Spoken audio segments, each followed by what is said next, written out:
आज का हमारा टॉपिक है वैल्यूएशन ऑफ गुडविल। यह चैप्टर बहुत ही सिंपल चैप्टर है और इसका ज़रूरत जो पार्टनरशिप के आगे आने वाले चैप्टर्स हैं जैसे एडमिशन, रिटायरमेंट, डेथ, तो वहाँ पे इसका काम आता है। तो ये चैप्टर सीखना बहुत ही ज़रूरी है।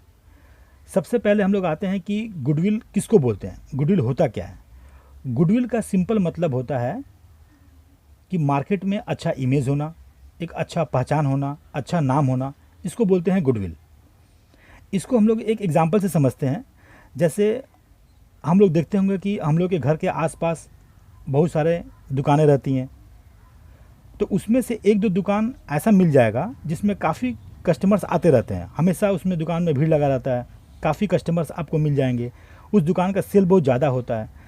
तो क्या कारण है कि उसी दुकान में इतने कस्टमर्स आते रहते हैं, काफ़ी सेल होता है?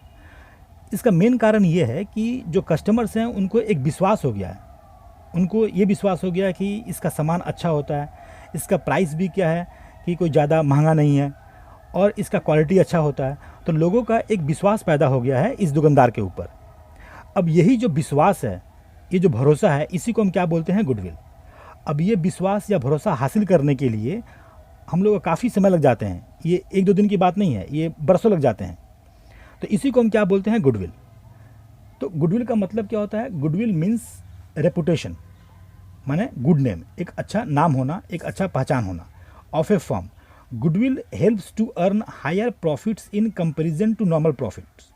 इसका मतलब क्या होता है कि जिसका जितना ज़्यादा गुडविल होगा मार्केट में, उसका उतना ही सेल होगा, और जितना ज़्यादा सेल होगा उतना ही ज़्यादा प्रॉफिट होगा। तो गुडविल जो है हमको हायर प्रॉफिट कमाने में सहायता करता है, और it can be earn through hard work and honesty. तो गुडविल हमें कैसे मिलता है? हमको गुडविल हार्ड वर्क से मिलता है, काफ़ी परिश्रम करने पड़ते हैं, एक विश्वास जमाना पड़ता है समाज में, और ईमानदारी से भी काम करना पड़ता है। अगर आप किसी से बेईमानी करोगे तो एक दो दिन कर सकते हो, एक साल दो साल कर सकते हो, उसके बाद जब लोग समझ जाएंगे तो आपके यहाँ आना बंद कर देंगे। तो इसलिए गुडविल हासिल करने के लिए हार्ड वर्क और ऑनेस्टी, माने ईमानदारी और परिश्रम बहुत ही ज़रूरी है। अब आते हैं नेक्स्ट पॉइंट में, वो है फीचर्स ऑफ गुडविल। तो पहला फीचर्स क्या है? It is an intangible asset. ये इंटेंजिबल एसेट होता है। इंटेंजिबल एसेट का मतलब क्या होता है कि जो एसेट हमको दिखता नहीं है, उसका कोई स्ट्रक्चर, कोई ढांचा नहीं है, लेकिन हमारा वो एसेट है। तो गुडविल भी क्या है कि एक इंटेंजिबल एसेट है, इसका अपना कोई स्ट्रक्चर नहीं होता, ये विजिबल नहीं है, दिखता नहीं है, पर हमें प्रॉफिट कमाने में सहायता करता है। दूसरा पॉइंट क्या है? It helps to earn excess profit. ये ज़्यादा प्रॉफिट कमाने में सहायता करता है, क्योंकि जितना ही ज़्यादा गुडविल होगा मार्केट में, उतना ही सेल ज़्यादा होगा, और जितना सेल ज़्यादा होगा तो प्रॉफिट ज़्यादा होगा।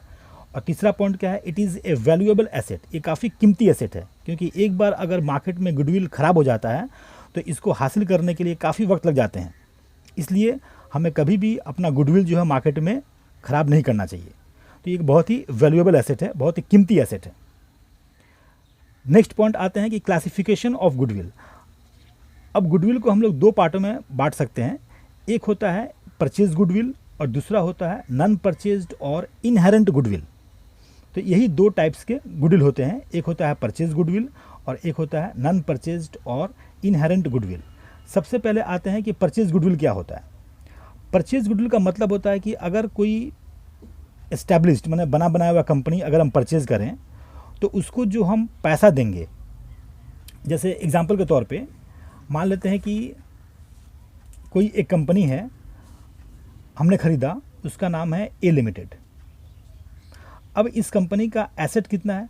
इसका एसेट है मान लेते हैं 10 लाख रुपये का, और इस कंपनी के पास जो लायबिलिटीज़ हैं वो कितने हैं? 2 लाख रुपये का। तो मुझे पता है कि जब ये कंपनी हम खरीदेंगे तो इस कंपनी का 10 लाख का संपत्ति है और 2 लाख का कर्ज है, तो मुझे वहाँ से पूरा नेट एसेट्स कितना मिलेगा? 8 लाख। माने ये हम लोग का नेट एसेट्स हुआ जो हम लोग को मिलेगा। लेकिन हम इस कंपनी को जब खरीदे तो उसको हम कितने पैसे दिए? 9 लाख।